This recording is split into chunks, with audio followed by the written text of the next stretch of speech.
Chandragiri hills ভ্রমণ শেষে আমরা এই মুহূর্তে আবার এখন কোথায় যাচ্ছি?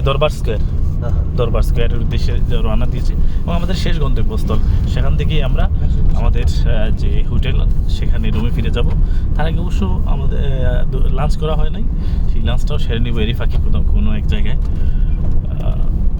এই হচ্ছে আমাদের জার্নি। এখন কয়টা হচ্ছে? সময় কয়টা? Time what time it is now? এখন 3:32 লোকাল টাইম। এখানে বাংলাদেশ থেকে নেপালের সময়ের ব্যবধানটা হচ্ছে আপনারা জানেন 15 মিনিট। এই হচ্ছে ব্যবধান। আর আজকে আমাদের প্রথম দিন নেপালের জার্নির, বিভিন্ন স্পট ঘুরে দেখার প্রথম দিন। যদিও গতকালকে আমরা এসেছি, অর্থাৎ সেই অর্থে আমাদের আজকের এই ট্যুরের দ্বিতীয় দিন।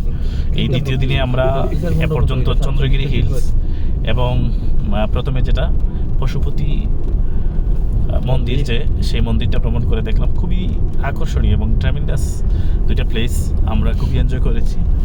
সেই জায়গা থেকে সর্বশেষ আমরা আজকের যে দর্শনীয় স্থানটি দেখতে যাচ্ছি সেটি হচ্ছে দরবার স্কোয়ার।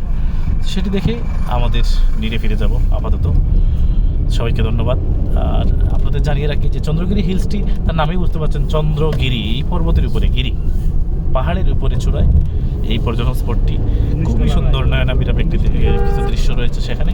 আপনারা যদি কখনো নেপালে আসেন তাহলে অবশ্যই এই চন্দ্রগিরি হিলস দেখে যাবেন এবং এখানকার যে সৌন্দর্য সেটি উপভোগ করেই যাবেন। Thanks to all, see you again.